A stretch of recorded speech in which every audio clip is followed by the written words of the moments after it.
The dust of the Zabul province settled like a shroud on everything.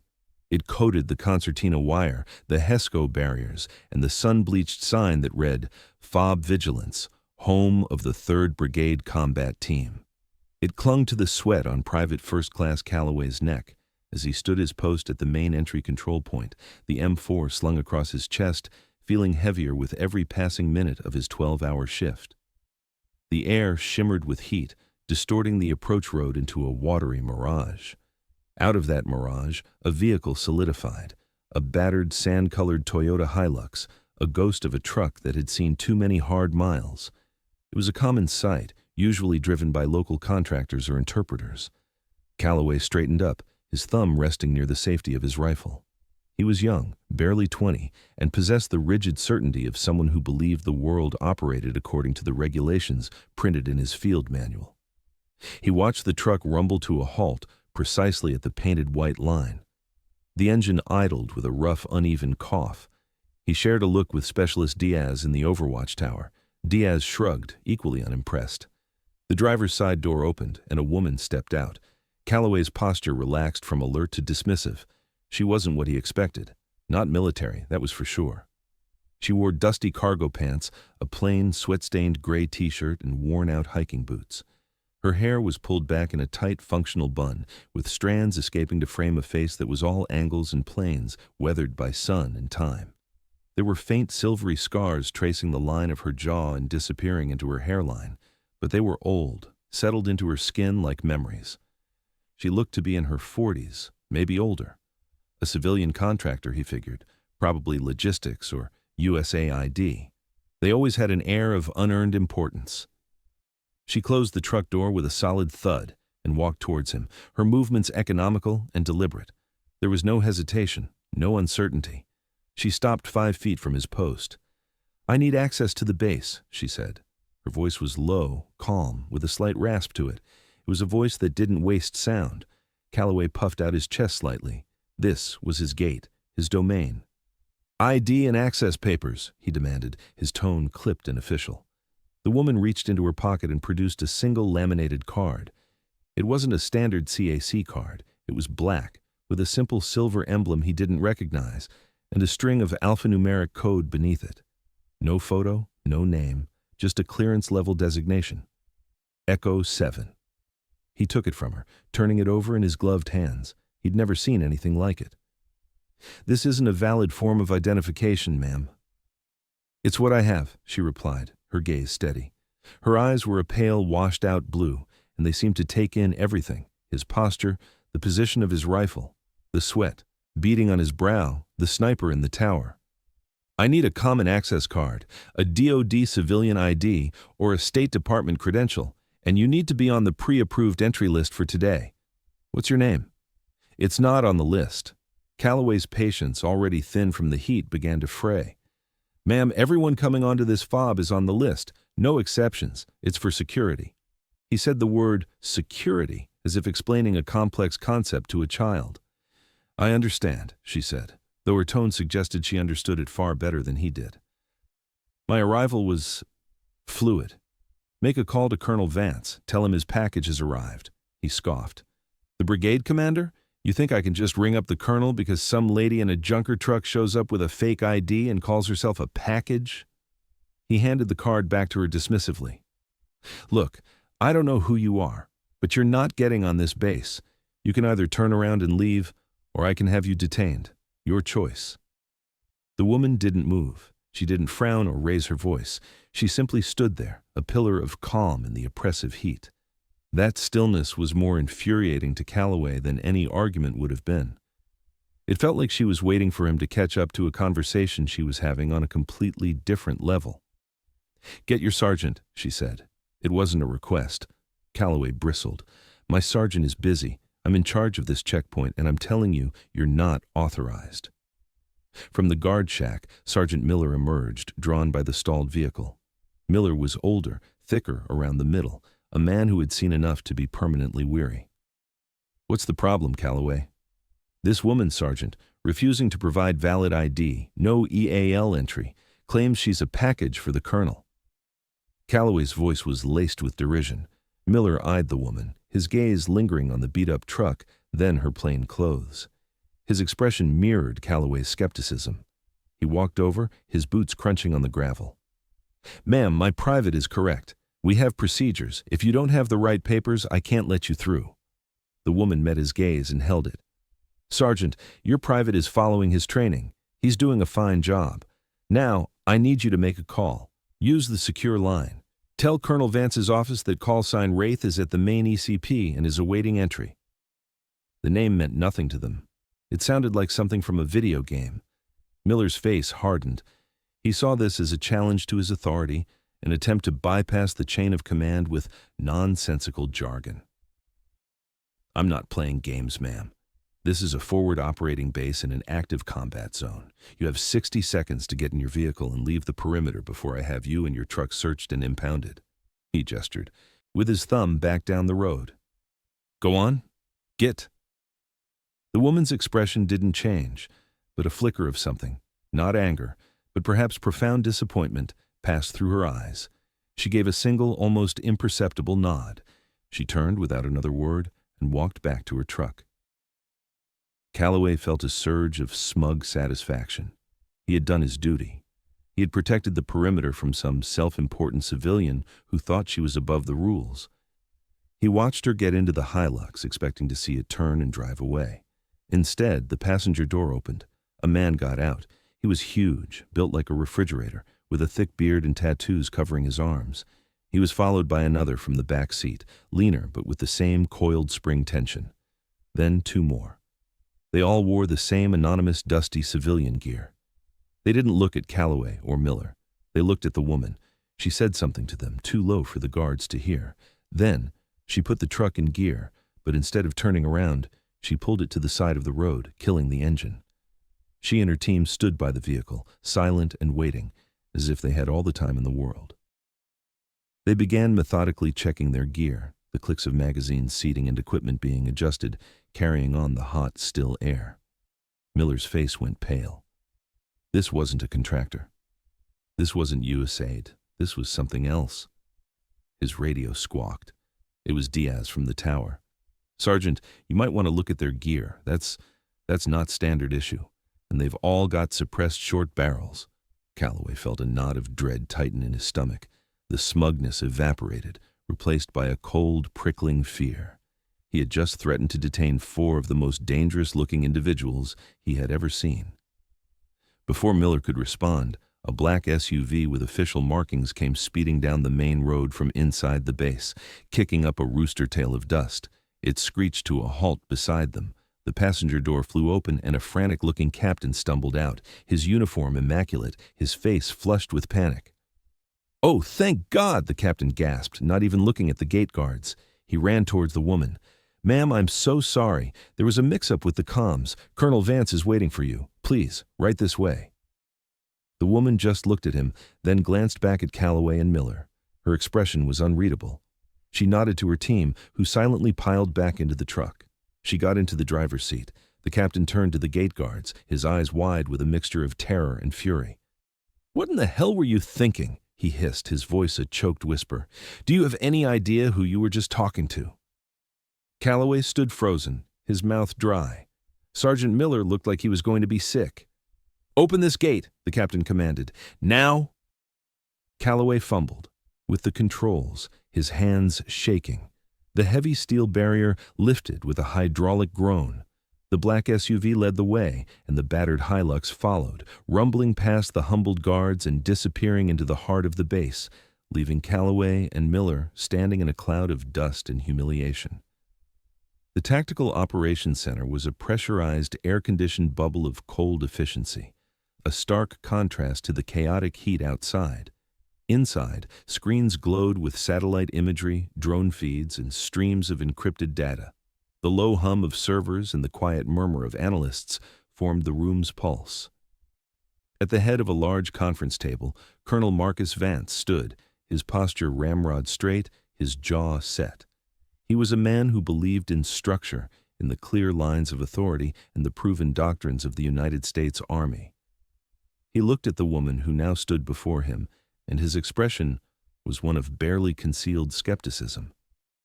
She had shed her dusty outer layer, but still wore the same functional cargo pants and a clean t-shirt. Her team, her 4 men, stood behind her, silent and imposing. They didn't look like soldiers. They looked like predators, their gaze constantly sweeping the room, assessing angles, exits, and threats. They carried an aura of lethality that made the clean-cut staff officers in the room shift uncomfortably. "Commander," Vance began, the title feeling stiff and formal on his tongue. He didn't use her name. He had read her file, the parts of it that weren't redacted anyway. Commander Anya Volkov, Naval Special Warfare Development Group. The official designation was meaningless. Everyone knew them by their old name, SEAL Team 6. But her unit was even more obscure, a ghost entity known only as Task Force Nomad. They were a scalpel, not a hammer, and Vance preferred hammers. "Your arrival was unannounced. The nature of the threat is dynamic, Colonel. Announcing my movements would be counterintuitive," Volkov replied, her voice even. She wasn't being insubordinate, merely stating a fact. Vance's eye twitched. "Indeed. Well, you're here now. Let's get to it." He gestured to a large screen displaying a map of a dense mountainous region riddled with valleys and cave complexes. "This is the Shah-e-Khat Valley. 6 hours ago, a long-range reconnaissance patrol from the 101st, call sign Pathfinder 3, was compromised. They are currently pinned down on this ridge." He indicated a sharp, inhospitable-looking spine of rock. "They're taking heavy, accurate mortar and machine gun fire from multiple well-fortified positions. The enemy is a significant force of trained insurgents, not the usual farmers with rusty AKs. We estimate at least 100, possibly more." An intelligence officer, a young major named Keene, spoke up. "They're using the terrain to their advantage, Colonel. The caves provide natural cover from our air assets, and the narrow valleys create deadly funnels for any ground-based rescue attempt." Vance nodded grimly. "We've tried 2 CAS runs. Both were ineffective. The enemy is dug in too deep. We sent a quick reaction force from Alpha Company, but they were ambushed in the Marzak Pass and had to pull back, taking casualties." He looked directly at Volkov. "The Pathfinders are running low on ammunition and water. One of them has a critical gunshot wound. If we don't get them out before nightfall, they'll be overrun." Volkov stepped closer to the map, her pale eyes tracing the topographical lines. She absorbed the data from the screens, drone feeds showing muzzle flashes from hidden positions, thermal imagery that was mostly useless against the deep caves, the frantic, garbled radio transmissions from the pinned-down soldiers. She was silent for a full minute, her focus absolute. The men in the room watched her, their skepticism palpable. She was an outsider, a ghost from the shadowy world of special operations. They were conventional infantry officers who believed in overwhelming firepower and established battle drills. They saw her quiet contemplation as hesitation, her small, lean team as inadequate for a mission that had already chewed up and spat out a much larger force. "What's your assessment, Commander?" Vance asked, a sharp edge to his voice. He wanted a plan, a solution, not a silent meditation. "Your QRF was sent into a trap," Volkov stated simply, her gaze still on the map. "The ambush in the pass wasn't random. It was designed to fix your response force and prevent you from reinforcing the primary engagement area. The enemy knew you would come that way. It's the most direct route." "We're aware of that now," Vance said curtly. "The question is, what do we do about it?" "You're looking at the problem from the front door," she said, tapping a finger on a different part of the map, a seemingly impassable series of cliffs and jagged peaks miles to the west of the trapped patrol. "You've been trying to punch through the teeth of their defense. You need to come from behind." Major Keene scoffed lightly. "Commander, with all due respect, that's a sheer rock face. It's over 2,000 vertical feet. Not even our mountain warfare specialists would attempt that under fire." Volkov's head of operations, a massive bearded man they called Grizz, shifted his weight behind her.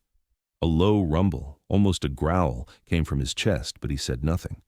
Volkov didn't even look at Keene. Her focus remained on the colonel. "My men can make that climb. We can be at the summit in 3 hours. From there, we'll have a clear line of sight on the primary enemy mortar and heavy machine gun positions on the northern ridge. We neutralize them. It relieves the pressure on the pathfinders and gives your air assets a window to engage the remaining targets. Vance crossed his arms, his expression a mask of disbelief. You and 4 men are going to climb a mountain, take on 100 insurgents, and save the day? That's not a plan, Commander. That's a fantasy. It's the only viable option you have left, Colonel, Volkov said, her voice dropping, losing its dispassionate edge and taking on a sliver of cold steel. You can send another company of boys into that meat grinder of a valley and get more of them killed, or you can let us do our job. While we climb, you will prep a second QRF and your medevac birds. When I give the signal, and only when I give the signal, they will move in. Your air support will be on my call. They will not fire on any target unless I personally verify it. Is that understood? The audacity of her command silenced the room. She wasn't asking for permission. She was dictating terms. She, a visiting commander with a team of 5, was taking operational control of his brigade's assets. Vance's face flushed with anger. Every instinct he had, every lesson learned over a 25-year career, screamed at him to throw her out of his talk. But then he looked at the screen showing the live feed from the trapped patrol. He saw the desperation in their movements as they scrambled for cover. He heard the strained voice of their sergeant calling out ammunition counts. He had already lost 8 men today. His way wasn't working. He stared at Volkov, at the unwavering certainty in her pale eyes. It wasn't arrogance. It was a deep, unshakable confidence born from experience he couldn't begin to fathom.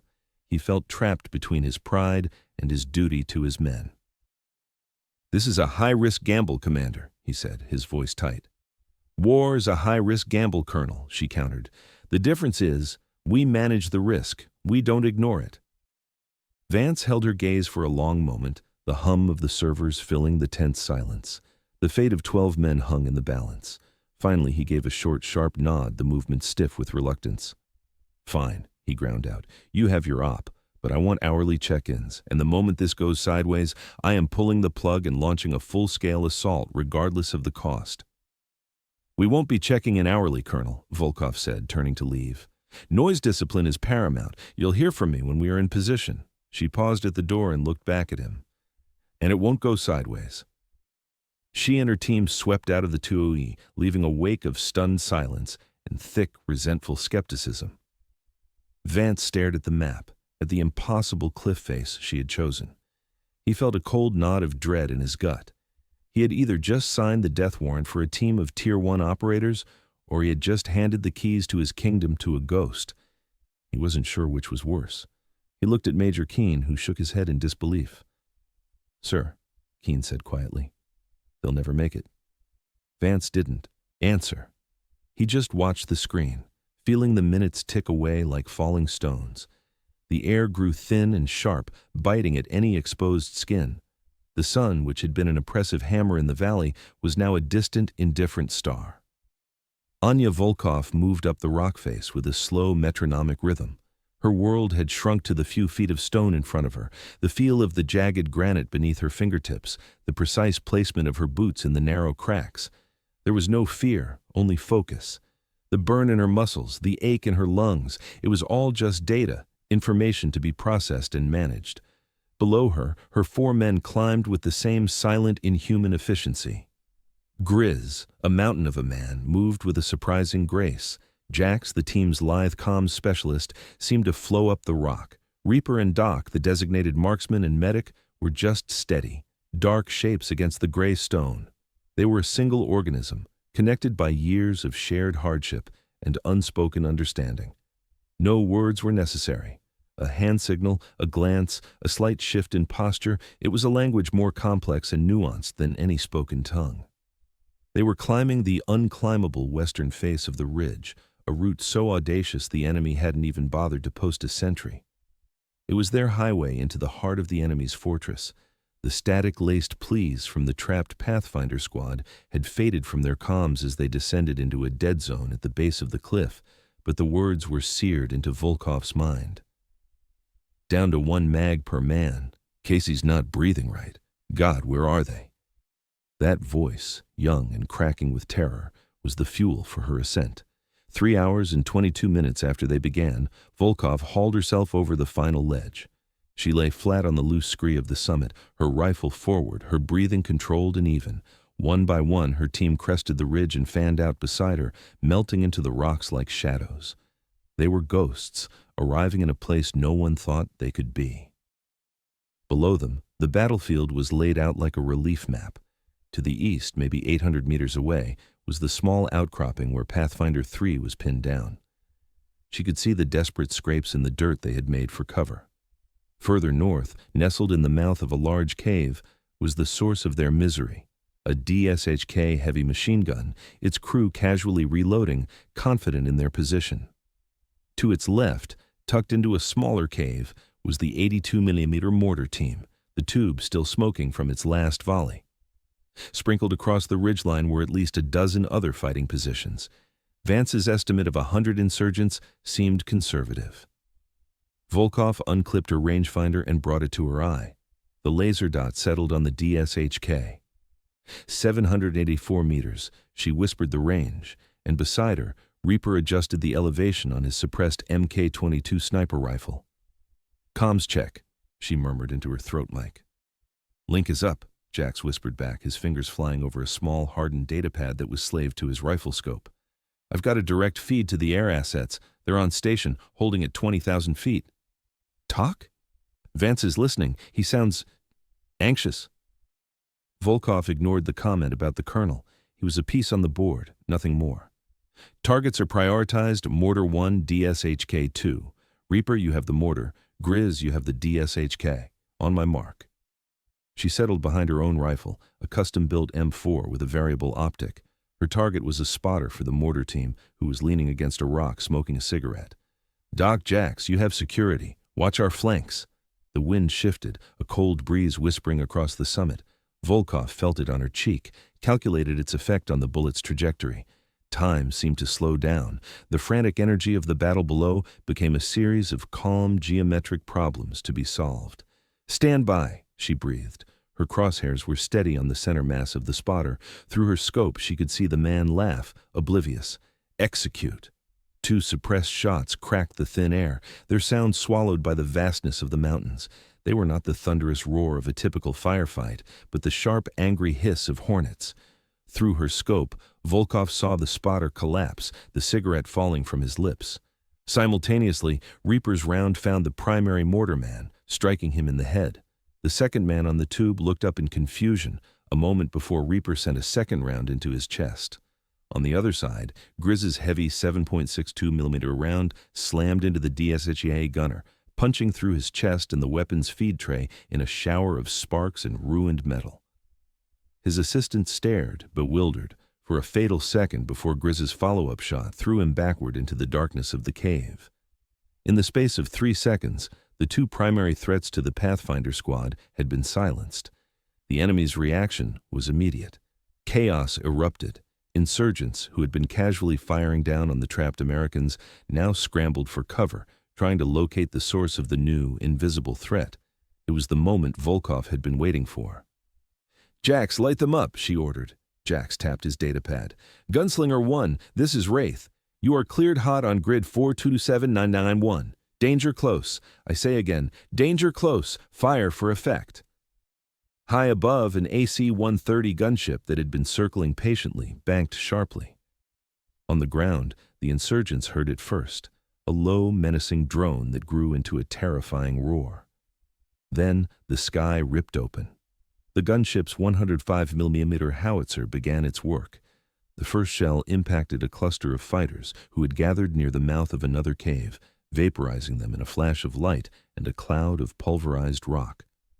The 40mm Bofors cannon followed, its explosive. Rounds walking a line across the ridge, tearing apart enemy positions with methodical, brutal precision. The entire ridgeline became a hellscape of fire and thunder. The insurgents, who had been the hunters moments before, were now the hunted, caught between the hammer of the gunship above and the anvil of the pinned-down soldiers below. "Pathfinder 3, this is Wraith," Volkov said into her mic, her voice cutting through the cacophony.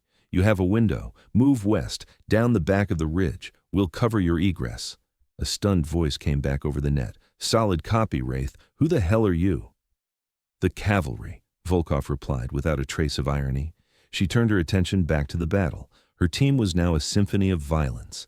They moved from position to position along the summit, never firing more than twice from one spot. They were ghosts, their suppressed rifles picking off enemy leaders, radio men, and machine gunners who tried to rally their men. They sowed confusion and panic, making their small team seem like a much larger force attacking from all directions at once. A group of about 20 insurgents broke from cover and tried to charge the Pathfinder's last known position. Volkov watched them come, her mind a cold calculator of speed, distance, and angles. "Doc, grenade," she said calmly. Doc, the medic, who was as proficient with explosives as he was with a suture kit, popped a 40mm high explosive round from his underbarrel launcher. The grenade arced through the air and detonated in the center of the charging group, turning their assault into a bloody shambles. The survivors were cut down by precise single shots from Volkov and Grizz. Back in the FOB vigilance talk, Colonel Vance and his staff watched the drone feeds in stunned silence. The screens, which had moments before shown a desperate losing battle, now displayed a scene of total one-sided destruction. They couldn't see Volkov or her team. All they saw were the effects: enemy positions being eliminated with surgical precision, a massive enemy force being dismantled from the inside out. They listened to the comms, to Volkov's calm, clipped commands, directing $1 billion worth of air support with the ease of a conductor leading an orchestra. "Wraith, this is Vance," the colonel's voice crackled in her ear, stripped of its earlier arrogance. "The QRF is standing by. Give the word." "Negative, Colonel," Volkov replied, her eyes scanning for new threats. "Hold your QRF, send the medevac. I want a Black Hawk on the ground at the base of the western slope in 10 minutes. We'll bring the Pathfinders to them." "The area isn't secure," Major Keen's panicked voice cut in on the command net. "It will be," Volkov said. Her tone left no room for argument. She watched as the last remnants of the Pathfinder squad, carrying their wounded comrade, scrambled down the far side of their rocky prison. Below, the valley that had been a death trap was now eerily quiet, littered with the smoking wreckage of the insurgent positions. She keyed her mic again, this time on a private channel to her team. "Reaper Grizz, Overwatch, Doc Jax with me. We're going down to greet them." Without waiting for a response, she slung her rifle and began to move, a swift, silent descent down the rock-strewn slope towards the battered, exhausted soldiers she had just pulled from the jaws of death. The crisis was over. The action was complete. But the revelation was just beginning to dawn on the men she had saved and the man who had doubted her. Colonel Vance stood in the harsh glare of the floodlights on the helipad, the rotor wash of the incoming Black Hawk whipping dust into his face. He didn't blink. His eyes were fixed on the figures emerging from the helicopter's dark maw. First came the medics, carefully carrying a stretcher bearing the wounded Pathfinder. Then came the rest of the squad, walking wounded, their faces etched with exhaustion, grime, and a profound, dazed gratitude. And behind them came Commander Volkov and her team. They moved with the same quiet efficiency they had displayed in the Tiok and, presumably, on the battlefield. They carried their own gear, their movements betraying none of the fatigue that should have followed a vertical climb and an intense firefight. As they stepped onto the tarmac, the members of Pathfinder 3 turned as one to face Volkov. Their sergeant, a grizzled man with dried blood on his cheek, took a step forward and rendered a sharp, perfect salute. "Ma'am," he said, his voice thick with emotion, "we owe you our lives, thank you." Volkov simply met his gaze and gave a short, acknowledging nod. There was no smile, no self-congratulation. For her, the mission was over. The sentiment was unnecessary. She walked past them, her team falling in behind her, heading for the shadows beyond the helipad. Vance intercepted her. He had to raise his voice over the whine of the helicopter's turbines. "Commander Volkov!" She stopped, turning to face him. Her pale eyes were unreadable in the harsh light. "My entire staff and I," Vance began, the words feeling heavy and inadequate, "watched your operation from the TOC. What you and your team accomplished was—" He trailed off, searching for the right word. Incredible seemed too small. Impossible was more accurate. "We did our job, Colonel," she said, her voice flat. No, Vance insisted, taking a step closer. You did more than that. You rewrote the tactical situation. You saved 12 of my men who I had all but written off. I was mistaken in my initial assessment of your plan. It was the closest a man like Marcus Vance could come to an apology. For the first time, a flicker of something registered on Volkov's face. It wasn't triumph, but a quiet, weary understanding. Your men fought bravely, Colonel. They held out longer than they should have. Get them to the medics. She made to leave again, but Vance held up a hand. Wait. When you first arrived, you used a call sign. Wraith. I've heard that name before. Years ago. Afghanistan, Konar Province, Operation Tormenta Roja. A stillness fell over Volkov and her team. Grizz, the big man, turned his head slightly, his eyes narrowing on the colonel. Operation Tormenta Roja was a ghost story, a legend whispered among intelligence circles and special operations communities. It was a disastrous mission where a company of rangers had been encircled and were about to be annihilated. Then, out of nowhere, the enemy command structure was decapitated. Key leaders, snipers, and mortar teams were eliminated by an unseen force. The Rangers were able to break out, but they never saw their saviors. The official after-action report was heavily redacted, but one word had leaked out. Wraith. Volkov's expression remained unchanged, but Vance saw the truth in the silence. It was her. She was the ghost of Konar. He suddenly felt the full, crushing weight of his earlier dismissal. He hadn't just been talking to a Tier 1 operator. He had been talking to a living legend, a figure whose real-world exploits were more unbelievable than any fiction. The woman he had nearly refused entry to his base, the commander whose plan he had openly mocked, was responsible for one of the most celebrated and mysterious rescues in recent military history. He looked from her to her team. He understood now. They weren't just a team, they were Task Force Nomad. Her call sign wasn't a name, it was a legacy. They didn't follow conventional rules because they operated in a world without them. They went where no one else could go and did what no one else could do. Vance slowly, deliberately, brought his hand up in a salute. It wasn't the perfunctory gesture he would give a junior officer. It was a sign of profound, earned respect. A gesture from one warrior to another, acknowledging a level of skill and courage he could now barely comprehend. Volkov held his gaze for a second longer, then gave the slightest of nods in return. It was all the acknowledgement he would get, and he knew it was more than enough. She and her team turned and disappeared into the darkness, their footfalls making no sound on the concrete. Later that night, Private First Class Calloway was on guard duty again, but this time he was pulling security outside the base hospital. He was watching over the recovering members of Pathfinder 3, a humbling, sobering task. His earlier arrogance felt like a lifetime ago, a foolish memory belonging to a different person. He felt shame burn in his gut every time he thought of the woman at the gate. He saw a figure approaching from down the corridor and instinctively tensed, his hand going to his rifle. It was Sergeant Miller, his face grim. He was carrying 2 cups of coffee. He handed one to Calloway. "Heard anything?" Miller asked, his voice low. "The wounded guy, Casey, he's stable. They think he'll make it," Calloway said. They stood in silence for a few minutes, sipping the bitter coffee. "You know who she was, right?" Miller finally said, not looking at Calloway. "I heard the guys from the Pathfinder squad talking. They called her Wraith, said she was a ghost." Miller let out a long, slow breath. "It's more than that, kid. I made some calls. Talked to a buddy of mine in J2. The black card she had, the Echo 7 clearance, it's above top secret. It basically means she has access to anything, anywhere. No questions asked. The unit, Task Force Nomad, they don't officially exist. They report directly to JSOC Command. They're the people they send when God himself can't fix the problem." Calloway stared into his coffee cup, the black liquid swirling. The woman's calm, steady eyes were burned into his memory. Her patience, her lack of anger. He hadn't been an obstacle to her. He had been a minor inconvenience, a puzzle to be solved with the least amount of effort.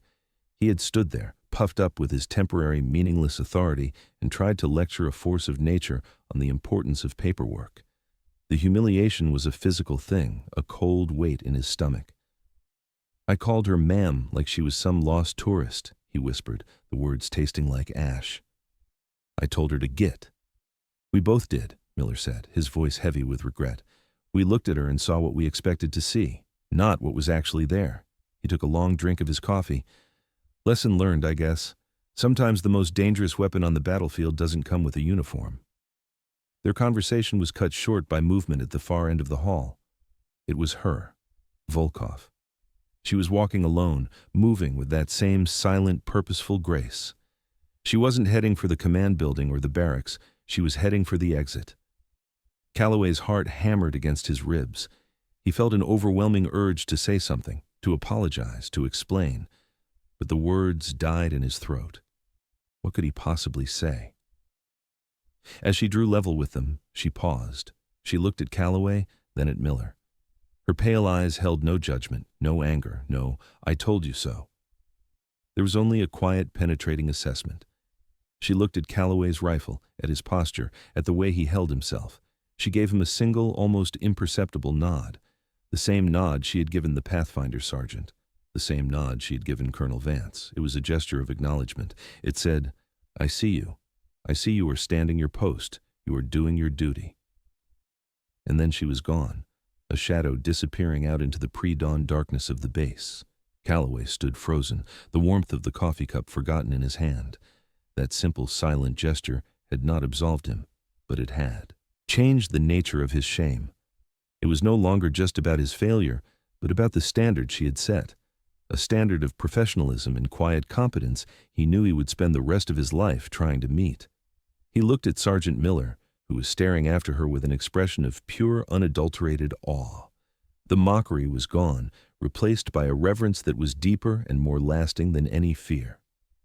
Respect had been earned, not in the fire of the battle they hadn't seen, but in the quiet, profound silence of this hospital corridor.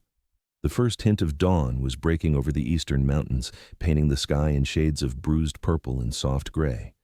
The oppressive heat of the day had not yet arrived, and a cool, clean breeze swept across the empty training grounds at the far end of the FAB.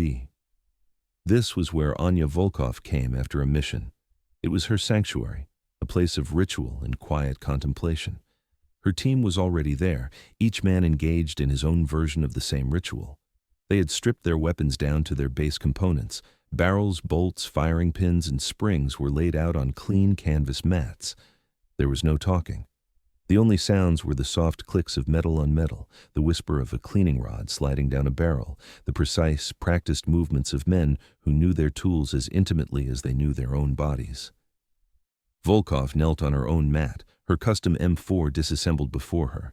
Her hands moved with a surgeon's precision, her fingers wiping away the fine grit and carbon residue from the bolt carrier group. This was her process.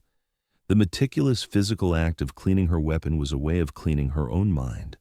It allowed her to compartmentalize the violence of the preceding hours, to process the tactical decisions, the lives taken, the lives saved. Each piece of the rifle was a part of the whole, and each had to be perfect for the whole to function. It was a metaphor for her team, for her life. She worked in silence, her focus absolute. The events of the last day played back in her mind, not as a chaotic jumble of emotions, but as a sequence of data points. The guard at the gate, a predictable variable in a rigid system. The colonel in the talk, a necessary obstacle to be managed. The climb, a physical problem of endurance and technique. The firefight, a complex equation of ballistics, terrain, and timing. She felt no pride in her success, no anger at the initial dismissal. Those were luxuries, emotional baggage that could get you killed. There was only the quiet satisfaction of a job well done, of her people coming home safe. Grizz finished his weapon first, as always. He assembled his heavy machine gun with a series of fluid, powerful movements. He didn't leave. He sat cross-legged on his mat, a silent sentinel watching over his commander. Jax was next, his fingers reassembling his comms gear with the same deftness he used on his rifle. Reaper and Doc worked with the quiet intensity of monks at prayer. They were more than a team. They were a family, forged in crucibles that no one else could ever understand. They knew her history, her scars, the weight she carried. They knew that her stillness was not emptiness, but a deep reservoir of control. As Volkov seated the bolt back into her rifle, the satisfying clack of steel echoing in the quiet morning, she felt a presence behind her. She didn't turn. "Couldn't sleep, Colonel?" she asked, her voice soft. Colonel Vance stepped into her peripheral vision. He was out of uniform, wearing simple PT gear. He looked tired, older than he had in the talk. "I came to see how your men were," he said. It was a weak excuse, and they both knew it. "They're fine," she replied, not looking up from her work. Vance watched her for a long moment, taking in the scene. The quiet, focused discipline of her team was unlike anything he had ever witnessed. There was no bravado, no post-mission adrenaline dump, just a profound, shared sense of purpose. "The preliminary battle damage assessment came in," Vance said. "The enemy force was larger than we thought, over 150 fighters, including a cell of foreign commanders. Your team accounted for 47 confirmed kills. The gunship took care of the rest. You didn't just save my men, Commander. You dismantled an entire insurgent network in this province." Volkov began retaping the worn grip of her rifle with fresh black tape, her movements precise and methodical. "That was the mission," she said simply. Vance shook his head, a look of wonder on his face.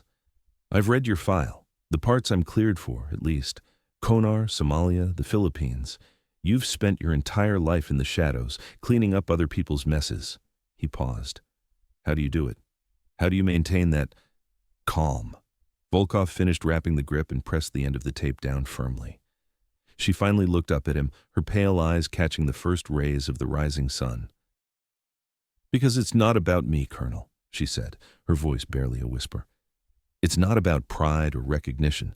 It's about the person next to you. It's about the soldiers on that ridge. It's about getting them home." She gestured with her head towards her team. "That's all that matters. The rest is just noise." The sun was now fully above the horizon, casting long shadows across the ground. The call to prayer began to echo from a distant village, a mournful, timeless sound. Volkov stood up, her rifle reassembled and ready. Her team rose with her, a single fluid motion.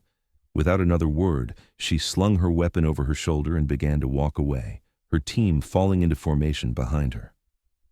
Vance didn't try to stop her. He just stood and watched them go. 4 silent figures walking into the rising sun, their shadows stretching long behind them.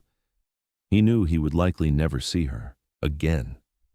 She and her kind moved through the world like ghosts, their victories unsung, their sacrifices unknown.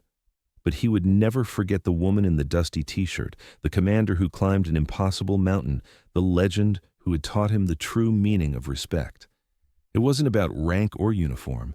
It was about what you were willing to do, quietly and without praise, to bring your people home.